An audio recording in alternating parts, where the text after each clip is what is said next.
gente vai estar assistindo um vídeo aí. Prepara a emoção.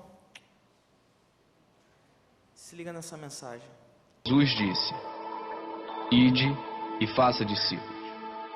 E se ide parecesse menos com isto e mais com isso.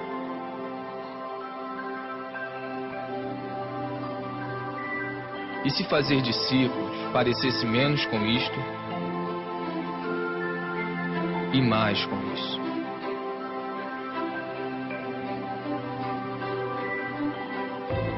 E se fazer menos eventos, encontros, prédios e grandes produções significasse menos estresse, despesas, dívidas, reuniões e angariações de fundo, nós seríamos mais livres para experimentar o seu amor, amá-lo, amar o próximo, libertar, servir, enviar.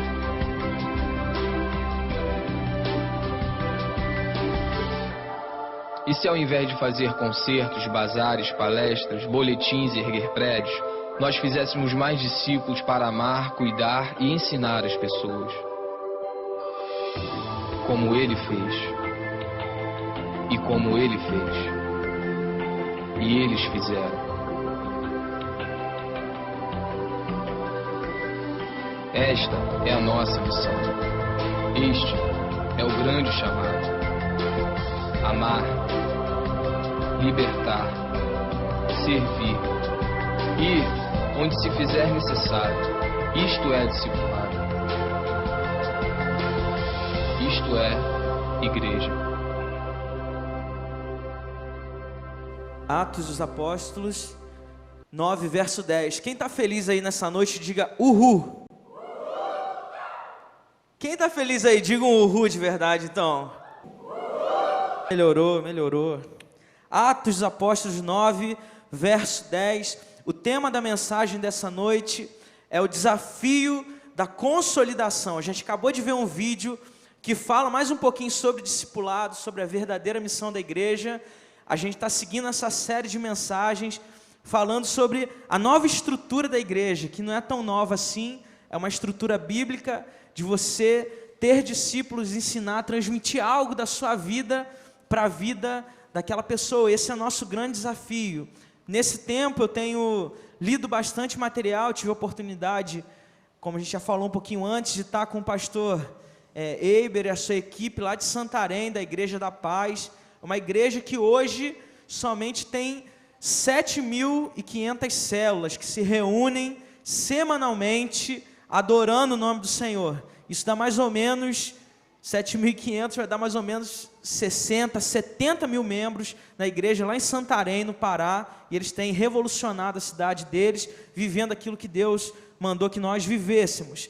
E o capítulo 9, verso 10 de Atos, vai contar uma história muito interessante, é o momento após a conversão de Paulo. Eu te convido a você acompanhar aí na sua Bíblia, porque diz assim a palavra do Senhor: havia em Damasco certo discípulo chamado Ananias, isso aí.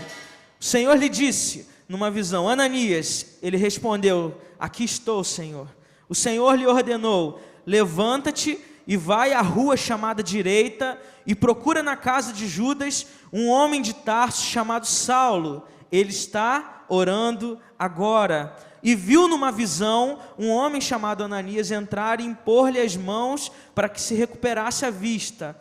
Ananias respondeu: Senhor, ouvi de muitos acerca desse homem, quantos males tem feito aos teus santos em Jerusalém, e aqui está autorizado pelos principais sacerdotes para prender todos que invocam o teu nome. Mas o Senhor lhe disse: vai, porque ele é para mim um instrumento escolhido para levar o meu nome perante os gentios, reis israelitas. Amém? Feche seus olhos mais uma vez. Deus, que em nome de Jesus, Pai, a palavra ministrada possa ir como espada cortante no nosso coração e trazer algo de novo da parte do Senhor para a nossa vida, Deus. Oração que lhe fazemos em nome de Jesus, Pai. Amém e amém. O grande desafio da igreja hoje, e eu tenho a cada dia sido convencido, estado convencido disso, não é ganhar vidas. Se a gente faz um evento aqui, vamos fazer um evento na praça, um hip hop de Jesus, vem uma galera assistir, o pessoal dançar, aí vem a palavra, o pessoal se quebranta. Aqui na nossa igreja a gente faz o culto do amigo, 1 ou 2 vezes ao ano. Você vê aquele mundaréu de gente convertendo, né? Você lança a rede e vem os peixes aceitando Jesus, aceitando a mensagem de Cristo, tendo a sua vida transformada. Mas o grande desafio da igreja hoje é a gente manter essas pessoas vinculadas ao reino de Deus e compromissadas com a igreja dele. A gente tem falado, a Veja, a Ultimato e várias revistas apontaram um estudo que cerca de 40 milhões de pessoas no Brasil estão desviadas. Isso quer dizer o quê? Algum dia na vida delas, elas levantaram a mão na igreja, elas discipularam, elas lideraram, elas fizeram parte do corpo de Cristo, mas elas disseram assim, para mim não dá mais não, eu vou sair, e ficaram perdidos, estão vagando aí. Existe uma igreja perdida pelo território brasileiro. Se a gente fizesse uma pergunta que simples, quantos aqui conhecem pessoas que um dia já foram da igreja e hoje não estão mais na casa de Deus? Todo mundo aqui ia levantar a mão, porque a gente conhece muita gente que já fez parte da igreja de Deus. E hoje a igreja do Senhor é desafiada a pensar, mas como que a gente vai conseguir manter essa galera na igreja? Como que a gente vai conseguir que esse pessoal continue firme na fé, no propósito de Deus para a vida delas? E nesse momento que a gente está lendo aqui, na história de Saulo, que vai se tornar Paulo, esse é o momento crucial da vida dele, porque é o momento da consolidação. Deus já tinha encontrado com ele, ele caiu do cavalo, teve a vida mudada, mas quem ia orientar ele? Deus vai, aparece em visão a Ananias e fala, vai lá, ele dá o endereço do cara, na rua chamada direita, você vai encontrar Saulo, e quando Deus fala isso para ele, Saulo, o coração de Ananias começa a ficar apreensivo, porque ele sabia que Saulo matava cristãos, ele matava rindo, ele era tipo Bruce Willis, duro de matar, né? Um dia bom para morrer, ele matava sorrindo, era feliz demais, fazia que matava cristãos. Ele falou, Deus, mas esse homem, ele tem autorização dos principais sacerdotes, ele pode me matar. Mas Deus fala assim para ele, Ananias, vai lá, porque esse homem é um vaso precioso na minha obra. Saulo, que se tornou um dos maiores pregadores após Cristo, no início da igreja, teve alguém que o amasse, que o discipulasse. E a gente precisa aprender com esse texto e com o princípio da consolidação, algumas coisas que são essenciais para a nossa vida, que a gente precisa entender sobre consolidação. Eu separei 5 coisas aqui nessa noite para a gente estar aprendendo. Primeira coisa, bebês espirituais precisam de cuidado. A gente, em muitos momentos, a gente esquece que o novo crente, quando a pessoa vai lá, converte a Jesus, por mais idade que ele tenha, ele se torna um bebê espiritual. É um nenenzinho. E a gente tem que cuidar muito bem dele. E eu fiquei pensando assim, quanta besteira a gente já fez na nossa infância, na nossa adolescência. A nossa mãe falava assim, meu filho, não faça isso. A gente ia lá e fazia. Eu lembro muito bem, né?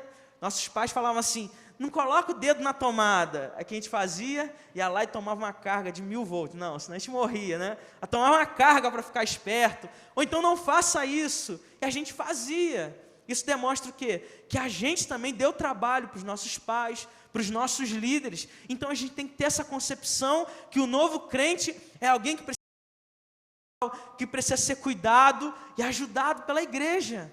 Olha só uma analogia muito bonita que fala profundamente ao nosso coração. Quando a gente é bebê, a gente usa fralda. E de vez em quando que a gente faz? Caquinha, cocô. Olha que bonito. E os nossos pais têm que ir lá e fazer o quê? Limpar a gente, porque a gente não se limpa sozinho. E muitas vezes o novo crente, ele vai errar, ele vai tropeçar, mas a gente precisa ter pessoas capacitadas e cheias do Espírito Santo de Deus, que vão até essa pessoa e vão cuidar daquele bebê espiritual. Pense você, o que é mais difícil? Você ter uma criança ou você cuidar dela depois? Eu sei que para as mulheres, aquele período ali de 9 meses, é um pouco complicado, ou muito complicado, mas depois o cuidado, as noites não dormidas, tudo é difícil, gente. E como igreja de Deus, a gente tem que ser pais espirituais. Eu vinha hoje, indo para casa, eu me lembrei de uma canção muito legal, né? E fiquei cantando lá e passando a mão, colocando a mão sobre a barriga da minha esposa. Dá-me filhos, senão morro. Brincando, né? E eu não estou grávido. Tá tudo bem. Eu estou no Medida Certa e hoje a gente participou, do Medida Certa, comendo um frango assado de padaria num pão com farofa, cara. É muita pobreza, mas isso alegrou nosso coração. Mas a gente tem que ter filhos espirituais, pessoas que a gente vai estar cuidando, orientando no caminho de Deus. A segunda coisa que eu quero compartilhar com você: existe um preço a se pagar. Um pouquinho antes, no início do capítulo 9, olha o que a palavra de Deus diz no verso 1. Saulo, porém, ainda respirando ameaças e morte contra os discípulos do Senhor, dirigiu-se ao sumo sacerdote. Existe um preço para a gente pagar. Ananias teve coragem para ir lá, porque Saulo era um cara meio doido. Ele falava assim: não, eu vou matar mesmo, eu vou acabar com esses cristãos, essa heresia dentro do judaísmo. Ele era fariseu, tinha isso no coração dele. E às vezes a gente esquece que dentro do cristianismo a gente vai pagar um preço. Dentro do discipulado existe um preço, gente. Em muitos momentos a gente vai abrir mão da nossa privacidade. Vai bater um irmão na sua casa tarde da noite, alguém vai te ligar, você vai precisar cuidar, mas a bênção de Deus está sobre isso. O propósito da igreja de Deus é que uns cuidem dos outros. E a gente tem que entender isso. No século XVIII, um conde chamado Nicolau von Zinzendorf, olha só, século XVIII, ele decidiu começar um trabalho com os esquimós. E ele era um cara muito rico, ele tinha recebido uma herança, e ele decidiu gastar todo o dinheiro, todo o recurso, tudo que ele tinha na pregação da palavra de Deus. E ele chegou num ponto da vida dele, que o dinheiro dele já tinha acabado. Mas Deus trouxe a ele uma visão, dizendo assim: no seu povoado existe um olheiro. Olheiro é aquela pessoa que faz vasos de barro. Vá até esse olheiro e diga: você tem que ir lá para o Ártico, lá para a Groenlândia, pregar para os esquimós.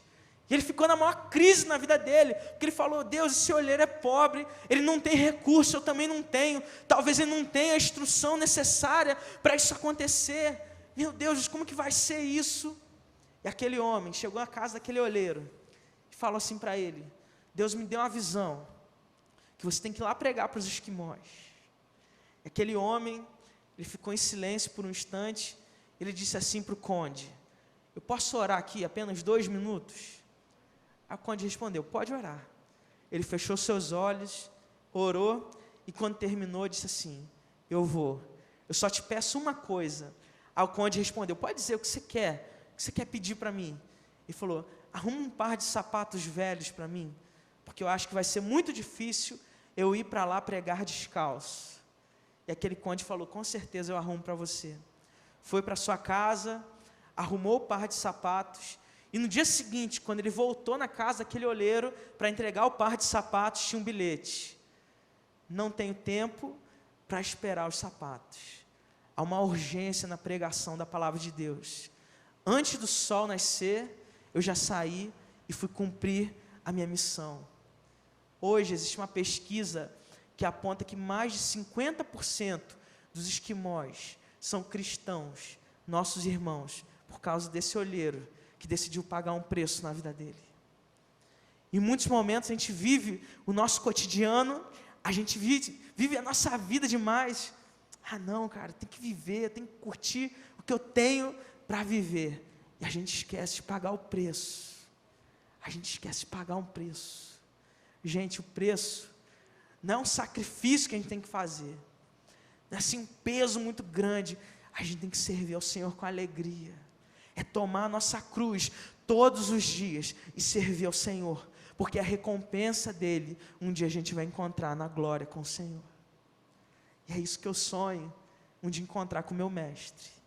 Ele dizer assim para mim: Eliseu, tudo que você fez foi para glorificar o meu nome.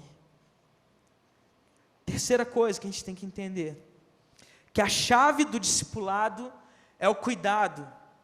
Não existe uma fórmula mágica, não existe uma fórmula fechada. Discipulado é relacionamento, é transfusão de vida, é você passar aquilo que você tem de bom na sua vida para a vida do outro. A gente tem falado aqui incessantemente. Hoje as pessoas não veem Cristo assim de uma maneira material. Elas não olham assim: ah, Jesus está ali, mas elas olham para a nossa vida, esperam através da nossa vida verem a marca de Cristo coração. Mas em muitos momentos, o que eles olham para a gente? Vem pessoas hipócritas, vem pessoas egocêntricas, vem pessoas que não vivem o evangelho genuíno do Senhor Jesus. A galera entra em crise, pira, fica louca demais, porque ela precisa ver na gente algo diferente, algo da parte de Deus. Elas precisam ver o Espírito Santo habitando no nosso coração. E a gente precisa entender que discipulado é cuidar de pessoas. Eu tenho aprendido, e às vezes é difícil pensar nisso, que a igreja de Deus é feita de ovelhas. E você amar uma ovelha bonita, uma ovelha boa, inteligente, uma ovelha aplicada, é muito fácil, gente. Você olha para aquele irmão é santo, é 10, e você ama ele demais, é muito fácil. Agora tem ovelhas que estão machucadas, que estão caídas, que são inconstantes, que não conseguem alcançar o propósito de Deus para a vida dela. E Deus fala assim para a gente precisa amar essa ovelha. E aí que entra a parte difícil, mas que Deus assim recompensa a nossa vida. Quando a gente investe em pessoas, quando a gente acredita em pessoas, a gente vê algo diferente da parte de Deus. Um dia, alguém olhou para mim e quis investir na minha vida, porque viu algo assim, no futuro, muito futuro, esse jovem, esse adolescente, pode ser alguém importante no reino de Deus. Talvez alguém já tenha investido na sua vida, mas eu creio que Deus está levantando nessa geração, pessoas que vão cuidar, que vão amar, que vão investir seu tempo, seu recurso, para a glória do Senhor. A gente está numa campanha aqui, a gente está lendo um livro do Dino Rizzo, que é um pastor na Louisiana, nos Estados Unidos. E eu fui na editora, há uns dias atrás, comprei uma quantidade de livros, né? E essa semana eu fui no Correio, fui no Sedex, fui enviar o livro para uma pessoa de graça. Decidi comprar o livro para essa pessoa. Aí cheguei lá no rapaz dos Correios, eu perguntei, quanto que é mais ou menos o Sedex aí? Ele falou, o Sedex deve ser uns R$20. Eu falei, meu Deus, preço do livro. Eu falei, PAC. Ele falou, PAC é mais barato, mas vai demorar uma pá de tempo para chegar. Aí o rapaz do Correio falou assim, mas se você quer investir na vida dessa pessoa, se você acredita nessa pessoa, manda por Sedex. Falei, glória a Deus, eu quero investir, eu vou mandar. Fui lá, quase obrigado, mandei. Incrível, o Sedex foi rápido. No dia seguinte, já tinha chegado na casa da pessoa já está lendo o livro lá, sendo abençoada. A gente tem que aprender a investir nas pessoas, acreditar que elas podem ser muito mais do que a gente espera.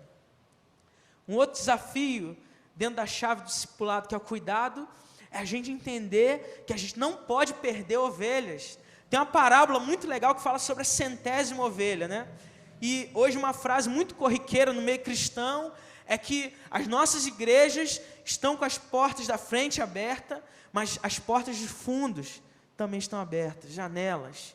E no mesmo ritmo que a gente ganha pessoas, a gente perde, que o pessoal está indo embora. A gente não pode perder pessoas, a gente tem que ter isso no nosso coração, a gente tem que acreditar, a gente tem que buscar. Já vi algumas situações, é interessante, quando a pessoa desvia do caminho de Deus, aí você vai visitar a pessoa, né? Queridos, normalmente quando a gente está visitando alguém desviado, a pessoa não chega com todo carinho do coração e fala assim para você, pastor, eu estou errado mesmo, eu sei do meu pecado, a igreja está certa, eu que não consegui me manter firme, eu que não consegui progredir, eu que não consegui continuar. Não, querido, a pessoa já chega, não, porque aconteceu isso, a igreja fez isso, o irmão, você tem que chegar já com aquele espírito pleno lá, verdade, querido, você me perdoa demais, você tem que chegar lá com todo amor e carinho, não carrinho. A gente já chega de carrinho na pessoa, quebrando tudo, chega com todo amor e carinho para aquela pessoa e fale algo que Deus pode fazer na vida dela. Mas acredite, invista seu tempo, seu dinheiro, sua oração, para que Deus faça algo na vida dessa pessoa, porque Deus pode trazer de volta, Deus pode restaurar todos aqueles que um dia se afastaram do caminho do Senhor. Você crê nisso? Diga amém. Glória a Deus. Você está entendendo essa palavra? Amém? Quarta coisa, Agora o bicho pega. Não seja um mendigo espiritual. A gente está falando aqui até agora do papel do discipulador. O que o discipulador está fazendo para o seu discípulo. Mas nós, como os discípulos que somos do Senhor Jesus, a gente não pode ser mendigo espiritual. Porque parece que muitas vezes a gente só chega na igreja para pedir, para receber algo de Deus. A gente senta no culto, Deus, vem com o teu poder, com a tua glória, Pai. Preciso, vem com o carro do ano na minha vida. Vem em mim, Deus. Vem com um salário novo, vem em mim que eu estou facinho, Deus. Vem demais. A gente está orando muitas vezes, pedindo, clamando a Deus, mas a gente não olha o papel como discípulo que a gente tem que ter. A gente tem uma parcela nisso também. A gente tem que fazer a nossa parte. Não adianta só a gente olhar assim e pensar, não, eu vou simplesmente receber da parte de Deus. Mas a gente também tem que discipular pessoas. Uma coisa interessante dentro da visão do pessoal lá de Santarém, do MDA, é que a pessoa só pode discipular alguém se ela estiver sendo discipulada. Só pode se acontecer isso. Então, é uma teia que se forma, que não há buraco, não há intervalo, mas a gente tem que ter isso no nosso coração. Um dia eu estava conversando com o meu mentor, e ele falou uma coisa para mim. Ele falou assim, pastor, Eliseu, discipulado é a mesma coisa se eu tivesse um livro em branco e te desse um livro em branco também. E conforme a gente vai caminhando junto, eu vou escrevendo as experiências que eu estou tendo no discipulado e você vai escrevendo também. Sabe por quê? Porque quando chegar a sua hora de discipular outra pessoa, você já vai saber como que é, porque você já viveu isso. Queridos, é lindo demais. E eu tenho a cada dia entendido que a missão da igreja é fazer discípulos, é fazer pessoas iguais a Jesus, é ter a vida mudada. Falei esses dias, cristianismo, crente, ele não é feito em série, não é Henry Ford lá que vai fazer uma série de carros. Cristianismo, cristãos são feitos artesanalmente, é um de cada vez, é uma pessoa gerando outra pessoa, uma vida gerando vida, é vida na vida. E a cada dia a gente tem que aprender isso, para a gente caminhar na nossa vida cristã. Deus precisa de pessoas para ajudar pessoas. Deus precisa da sua vida, daquilo que você tem de melhor, para ajudar outras pessoas, para fazer a diferença na sua casa, no seu trabalho, onde quer que você esteja, na sua família. Você quer ver uma coisa interessante, um princípio interessante do discipulado? No discipulado, primeiro você ganha a pessoa para você. Você ganha a pessoa para você. E depois você apresenta Jesus para ela. Em muitos momentos a gente quer inverter as coisas. A gente quer só pregar, mas a gente não se importa realmente com a vida do outro. E discipular é amar. Por último, a última coisa que eu queria compartilhar com você nessa noite. Seja o ator principal no reino de Deus. Deus te chamou para fazer a diferença no filme da sua vida. A gente está vivendo um filme de ação, muito legal, mas Deus não te chamou para ser coadjuvante no reino de Deus, para ter só um momentozinho assim, vou pegar você aqui de relance. Não, Deus te chamou para ser seu ator principal, para você fazer diferença, para você ter um coração proativo no reino de Deus, tomar iniciativa, pregar a palavra, discipular, ser discipulado. Deus quer mudar a história da nossa vida. Existem 4 passos para a consolidação. Primeiro, a gente ouvir. Segundo, compartilhar experiências e a palavra de Deus. Terceiro, praticar aquilo que a gente está vivendo. E por último, planejar como a gente vai alcançar outras pessoas e como a gente vai conseguir discipulá-las e torná-las imitadores de Jesus. Deus, Ele tem agido poderosamente no meu coração. Quero confessar uma coisa para vocês, que tem vivido aí muitas crises, muitos pensamentos sobre a igreja, como fazer, como lidar, como viver. Lá em casa, Ana sabe, deve ter uns 4 livros assim na minha cômoda. Ontem a gente chegou tardão do congresso, e eu passei parte da noite lendo. A apostila tem demais, eu estou estudando, mas Deus ele tem ministrado algo no meu coração. Ele tem falado assim para mim: meu filho, a teoria é super importante, você ler é fundamental, mas mais importante do que estudo é você viver a palavra de Deus. É viver a palavra de Deus, gente. Por muito tempo a gente vive um discurso retórico na nossa vida. A gente coloca lá no nosso Facebook: Jesus, eu sou de Deus. Mas em seguida a gente vai, coloca uma tirinha pornográfica, coloca um palavrão, a gente acessa um site indevido, a gente vai para os bailes da vida achando que está podendo aí. A gente faz e acontece, porque muitas vezes a gente fica só no discurso, e a gente esquece de viver aquilo que Deus tem para a nossa vida. Hoje, a inconstância é o mal do nosso século, o mal da nossa geração. Seja aqui no Rio, em Niterói, seja em São Paulo, em Minas, seja nos Estados Unidos, na Europa a gente vê demais. O pessoal vive a inconstância, de viver muito bem com Deus alguns momentos, e muito mal outros momentos. Mas Deus hoje traz uma palavra ao seu coração, sobre consolidação, sobre Ele fechar qualquer brecha que existe no seu coração, sobre Ele ministrar poderosamente na sua vida, sobre Ele trabalhar no seu ser de uma forma poderosa, sobre você ser fiel ao Senhor. Deus está falando com você nessa noite, sobre fidelidade ao Senhor, sobre se entregar por completo a Ele. E eu queria nesse momento orar por você. Você pode fechar os seus olhos em nome de Jesus?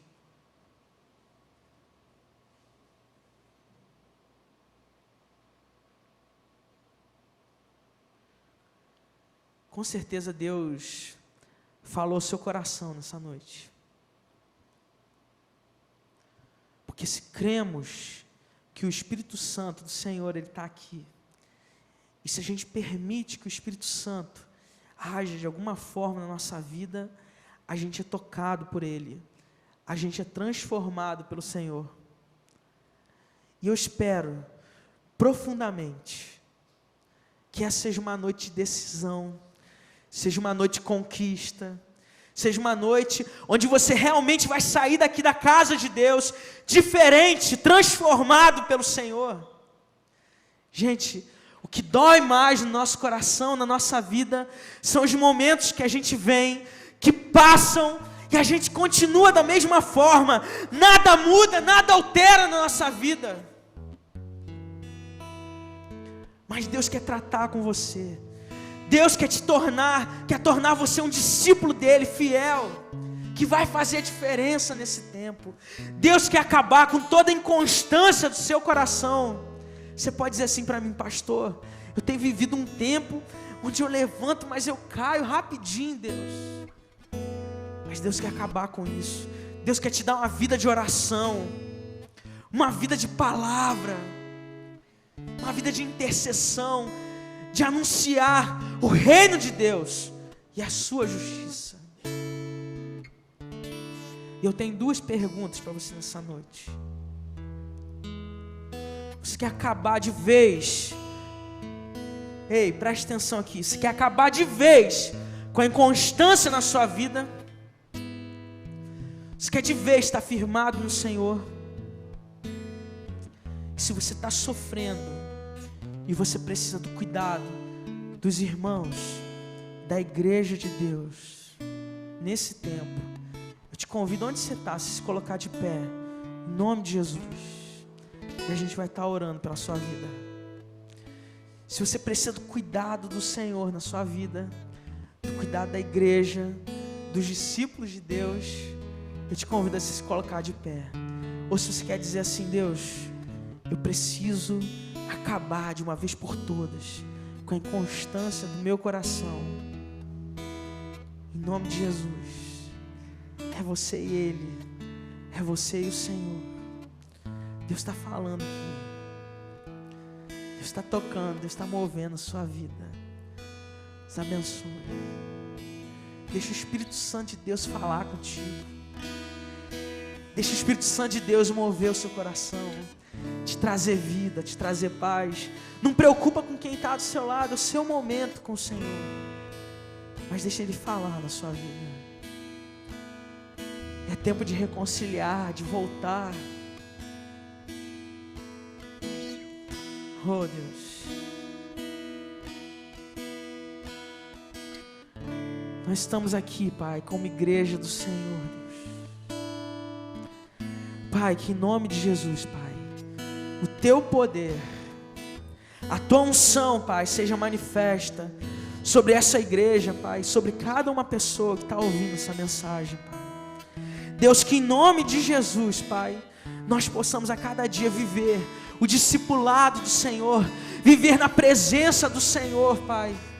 Deus, que a gente venha marcar a nossa geração, Pai, como discípulos, como que a gente possa ser reconhecido como a igreja de Atos dos Apóstolos, que amava, que vivia o partir do pão, a oração, Pai, a comunhão e tinha a simpatia do povo, Deus. Pai, que a gente venha viver o avivamento do Senhor todos os dias da nossa vida, Pai. E que a palavra do Senhor alcance cada um coração. E que nós possamos ter o nosso coração como terra, Pai, fértil, para germinar aquilo que é a missão da igreja, que é discipular, que é pregar a palavra de Deus, que é anunciar o nome do Senhor, até que o Senhor volte, que a gente possa anunciar com alegria, com fé e com ousadia nessa geração, porque cremos que o Brasil será conquistado para a glória do Senhor, Deus, em nome de Jesus. Amém e amém. Você pode aplaudir fortemente o nome daquele que vive e reina. Amém.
Se coloque de